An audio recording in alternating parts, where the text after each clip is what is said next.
All right, everybody, welcome back. Thanks for sticking with us. This is night one of Giant Bomb's E3 2018 coverage. If you thought we were watching anything else, turn to the... No, don't turn. Stay right here with us. What am I even saying? We've got another couch and chairs full of guests. Joining me this time is Warren Spector. Sir, hello. Hi there. Welcome. It's great to see you. Thanks for having me. Yeah. Joe Fielder here as well. Good Hi. to see you. Yeah, it's great to see Joe Fielder. It's always fantastic to see Joe Fielder. Anna Megill is here, representing Control. I am here, Yeah, and I am looking at Joe Fielder, yes. It's great to see him. We're all looking at Yes, Fielder. we see him because it's great. Yeah. Peter Bartholow, are you looking at Joe Fielder? I am. I always Not look up to Joe squirming at Fielder all. since he was my editor at GameSpot. Yeah, that's, Just like you. we'll get into that. Yeah. We'll get into this Chrono Cross business. And Earl, it's wheelbarrow. It's not wheelbarrow. Earl? What is your last name? Gertwagen, if you want to be Austrian about Okay, it. great. And I would love to be Austrian about it. Okay, let's. And you're both representing Lab Zero back there. Fantastic. So Underworld Ascendant, let's start there. Sure. I got a chance to see a little bit of it I guess it was about a month ago now. Yep. And we had talked to you during GDC, Joe, a little bit about it. And it seems like there are a whole lot of different ways to attack these problems that you've built. It's got to be a hard game to build. It is. There's a reason why a lot of people do the sort of like one way to play thrill ride sort of games.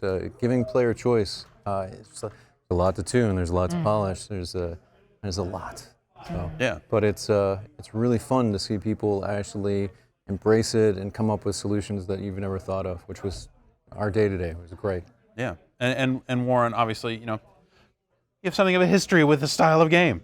Yeah, I've been around the block on the Yeah. immersive sim thing a couple of times. Yeah, and when the immersive sim was kind of first being formed, it seems like the limitations of technology must have been significantly different then. Yeah, what we called physics was pretty amusing. And we had 2D sprites in a 3D world, and looking up and down was totally fake. Yeah. We thought it was a good idea to use every key on the keyboard as part of our interface. Sure. Why wouldn't you? They're there. Yeah, exactly. You might as well use them all. Yeah. That's sophistication when you use every key. When you have to provide a piece of paper, like a cardboard, to go around, a little overlay for the keyboard. We weren't smart enough to do all right. that. That's for the flight sims. Yes, Yeah. they were the smart ones. We were the dumb ones. So how's the game been coming along? What are you showing at the show? You've been doing demos for most of the time? Yeah. All day was demos. The third level into the game is a few hours into the game, and it's a demo where we give the player a number of skills and abilities that they may have already picked up at that point. And they have a quest to uncover an object of intrigue, Memora. It's kind of a captured memory. It's kind of like a pensieve in Harry Potter.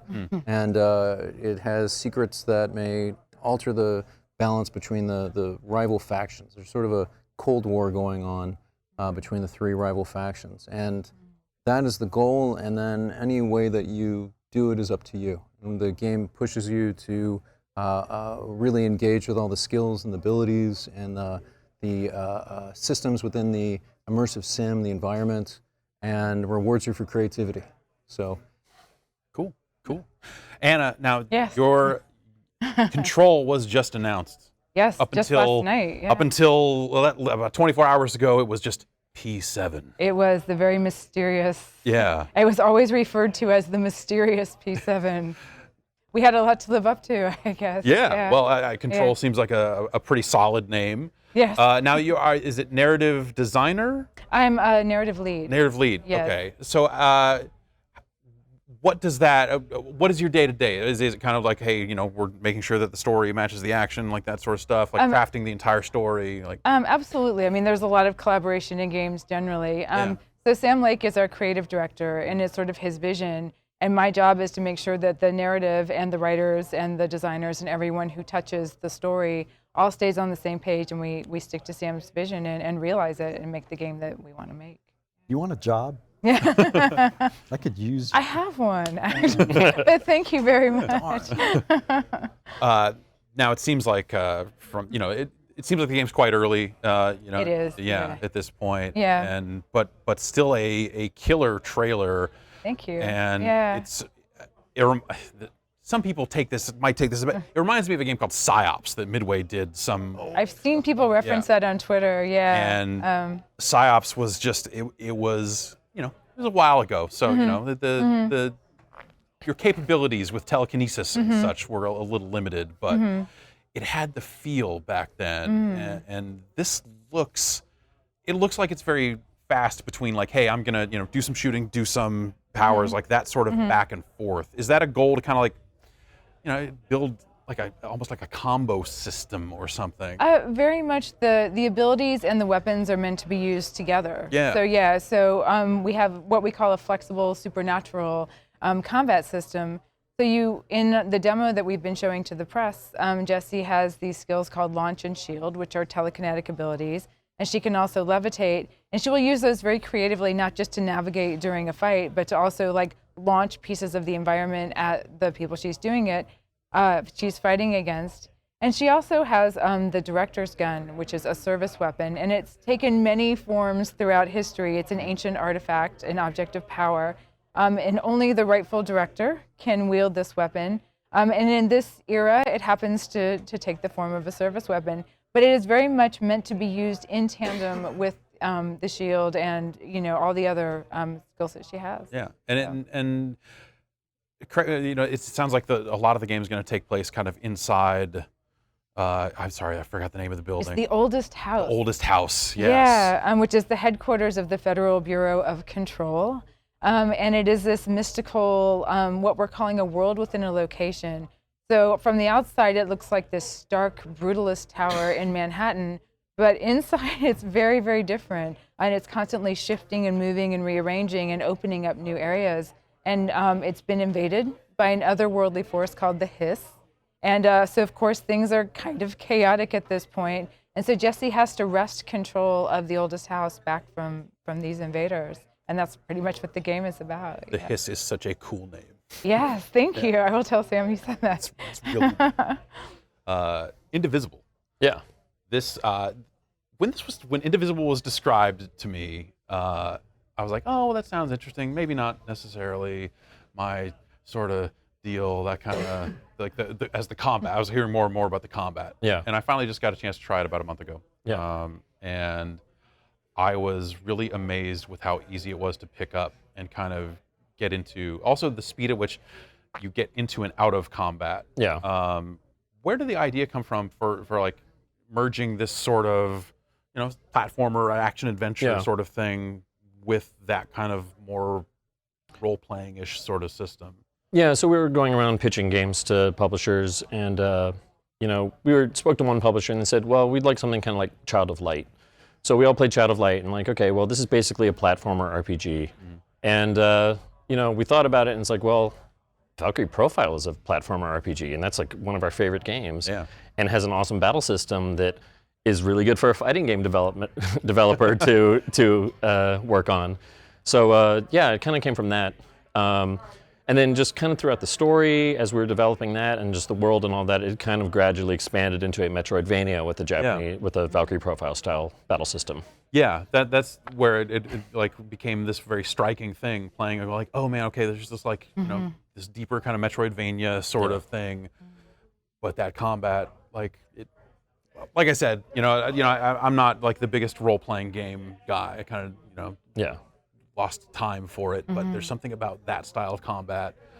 It's very fun, and like we have really good combat designers, obviously, specifically Mike, who's not here. Yeah. Earl also though, and I mean, like fighting games are our thing, and like that definitely helps. And I don't know, we have 25 playable characters. They all are pretty unique. They have some unique gimmicks and mechanics in them and stuff like that. So I think we've got something that has a lot of depth in it, and more than just like attacking, but we've got weird mechanics for healing and things like that we're exploiting like in the battle system. That's very streamlined but also deep.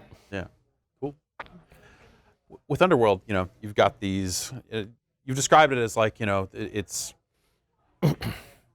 basically kind of as big as it needs to be. So kind of like a little smallish in some ways, maybe. Yeah. Is that accurate? Well, I mean, I think a lot of modern RPGs are really have a sort of focus on tourism. These miles and miles of game world to explore. Yeah. And Guilty. we're really trying to have a very focused space that's very replayable. So the world as a degrading world state, like a Doom counter, like an Eldritch Horror, games like that. And as that's happening, the environment is getting worse. Creatures from the lower abyss are crawling up. So basically, every time you return to an area, for a new quest, you have new challenges, new opportunities, and it'd be very, very different. And the game is also really pushing you to vary up how you're playing it. So you're constantly discovering new things, and there's also a sense of I wouldn't say not a procedural sense, but sort of designer-curated variety. The designers have placed in different movement options, different challenges. So really, every time you play, it can be very different. And we're really trying to make it so you can play the game multiple times over again, and the story's reacting to your choices, and you can just have a unique experience every time. So, Yeah. not ambitious at all. Oh yeah, sure. Yeah. And Warren, you seem like a busy guy. You've obviously been doing a ton of stuff over the years. Like, what is your like how involved is your role here with Underworld Ascendant? Are you like on it every day? Are you kind of like checking in, or are you just like? Not every day. Okay. I play the build as often as I can. I have a full-time gig making System Shock 3 right now. Yeah. But I play a build probably once a week, I guess, and read a bunch of docs. And Joe and I talk a lot, and I give feedback that he rightly ignores. No, I provide a lot of feedback and help where I can, because I've kind of worked on this kind of game. Right. Yeah. Many times before. Yeah.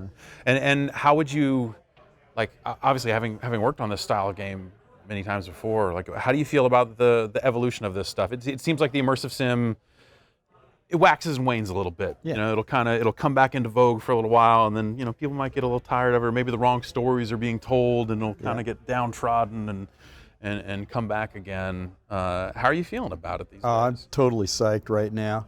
I mean, first of all, there are a bunch of people making games like this now. When we were working on the original Underworld and System Shock, and even in the Deus Ex days, a little bit later, we used to look at each other and say, why isn't everybody making games like this? This is so obviously the right way to make games and the right kind of game to make. And nobody paid any attention to us. I often say I'm the king of the cult classics. But now you've got, you've got Nintendo making, open world, immersive simulation type games and showing that there's a huge audience for it. You've got Arcane, you've got, the ZeniMax studios, you've got all sorts of people making games sort of like this.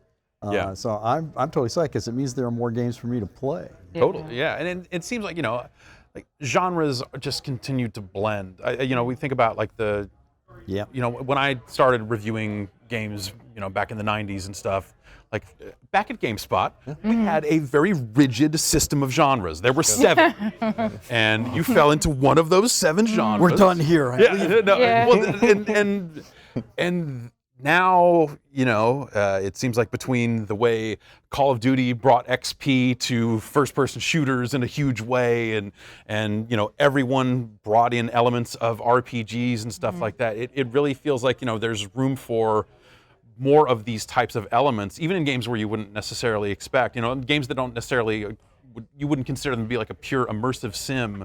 We're still seeing little bits and pieces, whether it's down to just like, oh, we decided to work in some choice, or may have some consequences here. Yeah, it's funny because part of the reason Deus Ex exists is because I wanted to see what would happen if you took some role-playing elements, some shooter elements, and some stealth elements and just jammed them together, just mashed them together and see what happens, I knew we were going to end up with, I thought anyway, we were going to end up with something that was unique and wonderful, and I don't know about the wonderful part, other people need to decide that. But we ended up with something unique just by taking those 3 genres and saying, if you want to play as if this were a shooter, go ahead and do it. If you want to play this as a stealth game, go ahead and do it. If you want to play this talking your way through the entire game and building your character the way you would in a role-playing game, go ahead and do it. And with Underworld Ascendant, it's kind of the same thing. It's not about you're on rails or on a roller coaster. It's about how do you want to play the game? What is the experience you want to have? You find your own fun to some extent. I want to parlay with this tree monster and convince them to just to let me go. Might be a step too far. I wouldn't try that if I were you. Okay. All right. But I tried to give it a go in the demo. It did not go well. No. I was like, I'm getting killed here. Okay, this is. Yeah, but Underworld Ascendant, the thing that one of the many things I'm psyched about is it's a game I think of it as an inch wide and miles deep, as opposed to a lot of open world games which are an inch deep and miles wide. Sure. And they both have their strengths and weaknesses, but I personally much prefer the smaller setting where you can go in and play it over and over and over and over again and explore the depth of the systems and the depth of the world. And that's kind of what Underworld Ascendant is all about. With Control, it's obviously like Remedy has this just huge reputation for, kind of the way it weaves story into games. Quantum Break was ambitious, for its use of just trying to be, that thing was a damn TV show half the time. Yeah. For better or worse. Will Control have, will Control be like a more traditionally told narrative or something a little closer to something like Quantum Break?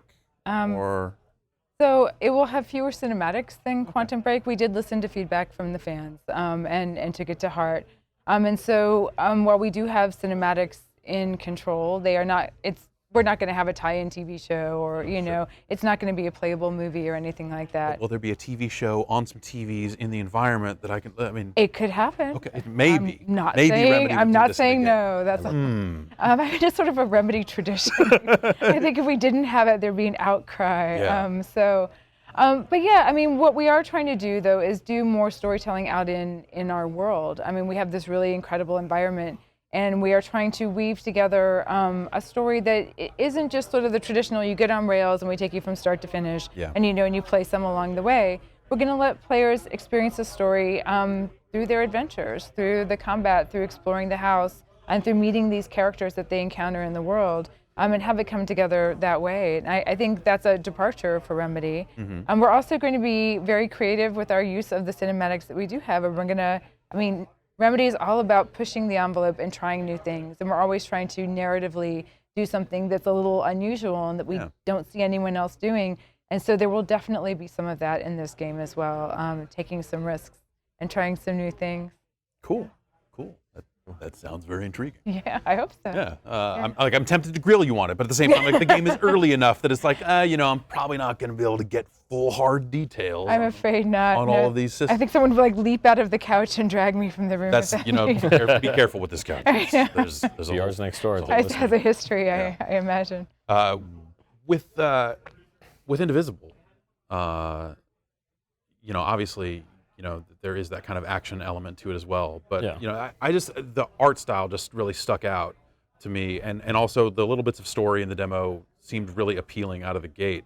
Can you talk about the story a little bit? Like kind of what the... It's really hard to go into the story without we have our boilerplate overview of the story. Sure. And it's kind of all we can really do because it immediately gets kind of into spoiler territory if we get out of it. Right.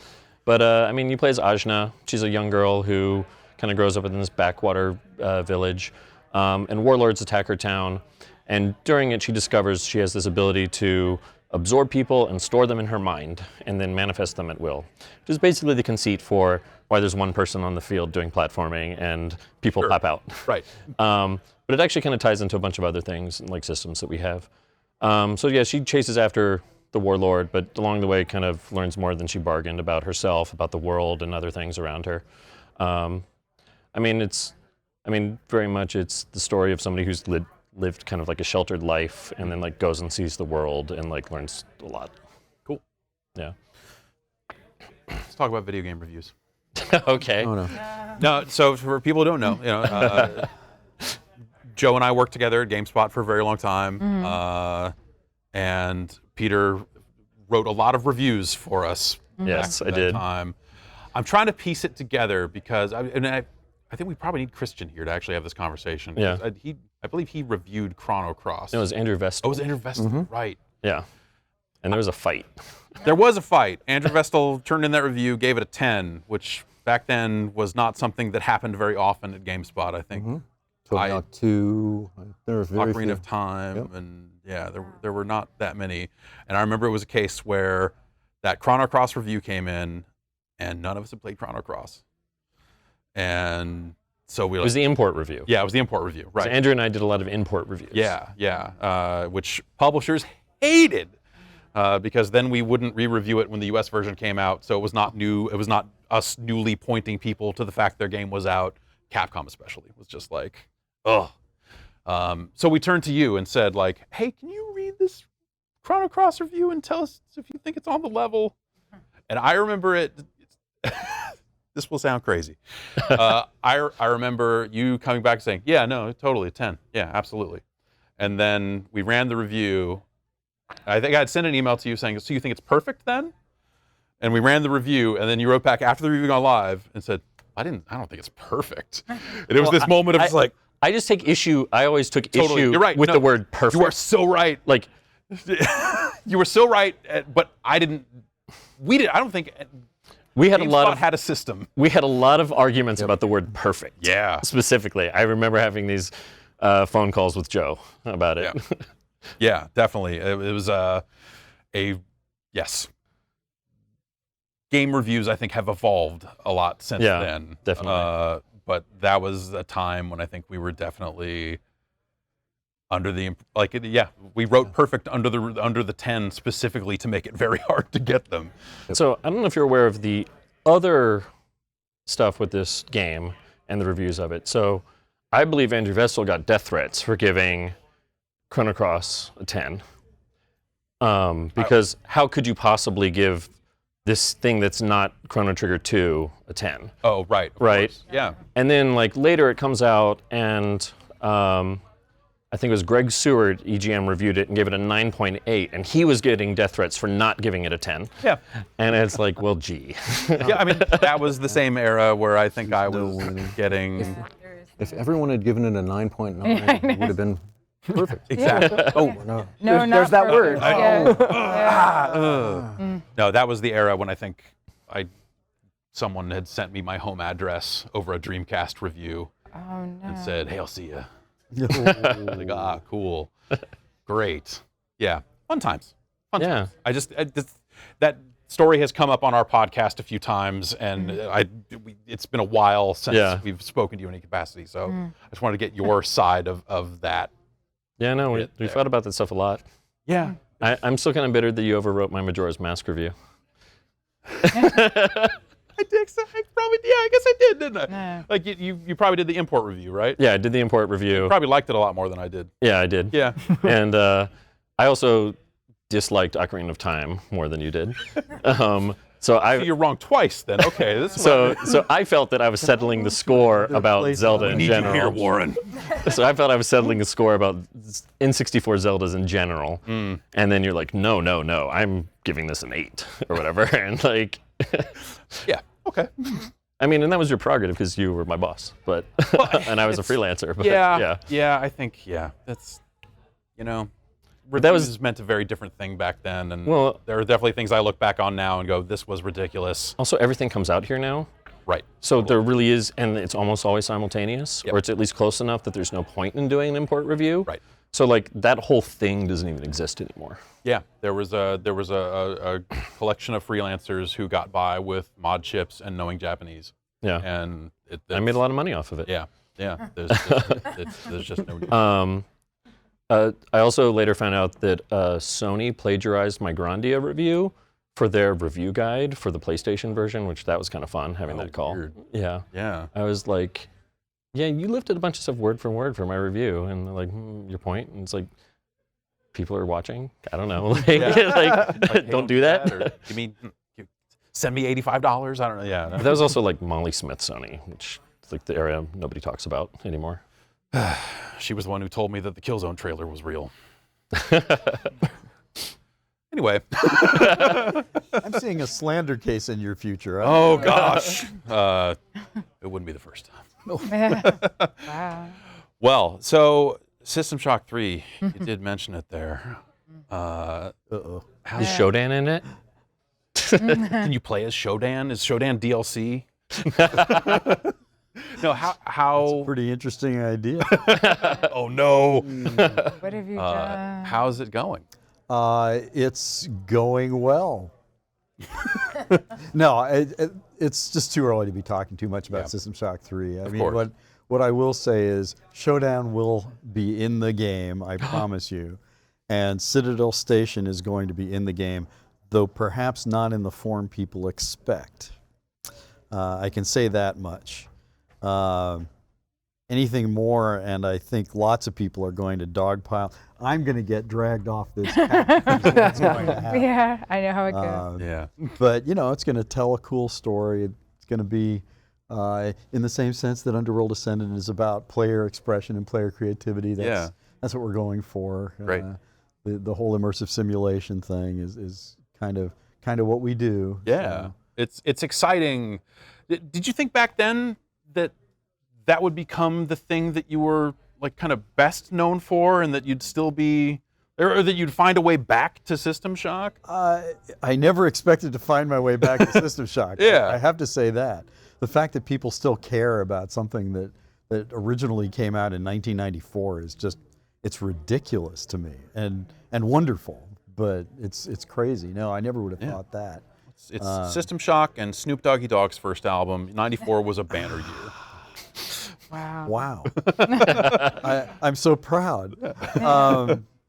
No, but I always knew that I would not get back to, but always stick with immersive simulation. I always tell publishers and people who are interested in funding my games, not that there are a lot of them, but I always tell them, you know, this is what I do. I have no interest in doing anything else. Yeah. And if it ever transpired that I couldn't make games like this, like, you know, System Shock and Thief and Deus Ex, I just stopped making games. I mean, I just have no interest in doing anything else. Yeah, that's cool. It's cool to kind of know what you're in for and where your line is, right? Well, I wrote a mission statement many years ago. It was 12 pages long, and no one would read it. I mean, no one in the video game business will read 12 pages. So I wrote an 8-page version, and no one would read that. And I wrote a 4-page version, and then a 2-page version, and a 1-page version, and a 1-paragraph. I couldn't get anybody to read a damn thing. So finally, I just summed it up in 2 words. I said, play style matters. How you decide you want to play is the important thing, you know? And people actually read that. So those are the games I make. Play style matters. Cool. What's you know, what can we say about release time frame for Underworld Ascendant at this point? Targeting September. September, okay. That's pretty soon. Yep. We have a backer demo coming out very soon. We're going to get a lot of great feedback from that. We're really looking forward to that. That is what we have here today at E3, and also the level that we had at PAX East, which is kind of our intro untraining level, because in our game, torches are actually real things, and doors are things that you can interact with as opposed to hiding loading screens. And we have to kind of break people of bad habits from other games and kind of teach them there's a series of logic-based systems. Like, hey, maybe you could just set this door on fire, or but break it through might, it, or but it might cause a noise and invite, you know, creatures and things like that. And you can quench torches with water. They're not fake; they're real torches. And as for Control, I mean, obviously the game just got announced, so I mean, Next year, 2019. Okay. Yep. Yeah. They're not that long of a wait. yeah. And how long have you been on it? I just started last summer, so Okay. I've been at Remedy for less than a year, but they've been developing it for about 2 years now. Okay. Yeah. Cool. Awesome. And then Indivisible 2019? Yeah, we recently announced a delay. Yeah. At Judges Day, basically, when apparently everybody else decided to. Yeah, that's, as you it know, became, you get a bunch of journalists in a room at some point and say, by the way, tomorrow we're delaying this game to 2019. yeah. There you go. I just thought it was funny because I like went on Reset Era afterwards, and like apparently it's Delay Wednesday is like what that's called now, and it's like, oh, it's just Judges Day when everybody announces their delays. Yeah, no, we went to the Metro event, and they were like, hey, we're telling everyone tomorrow that this game's getting pushed off, and Yeah. and then I think you were the next day, and you were like, oh, great. Yeah. So yeah, we got pushed to first half of 2019. Cool. It's kind of funny, like being also another crowdfunding-oriented game that people think that we've been in development forever. Right. But it's because they've seen it from like the moment it was like kind of a gleam in our eye. Yeah. And so to them, they process it that like, I've been waiting for this thing for a really long time, but it's like, when it's all said and done, it's going to be in about 3 years, which is not that long to develop a game. Pretty How reasonable. long games But take. Yeah. they're in like super time dilated mode based on how other games do their press, you know? The way press cycles work, and also people, obviously those sorts of people would probably be super engaged. Yeah. And kind of waiting for every update. So Yeah. It's also been nice as a crowdfunding project to release like a backer preview version of the game, not only to be able to solicit feedback from especially the people who are most passionate and who funded the game, but just as a show of faith to people who funded the game, to be like, hey, don't worry, we're still working on it.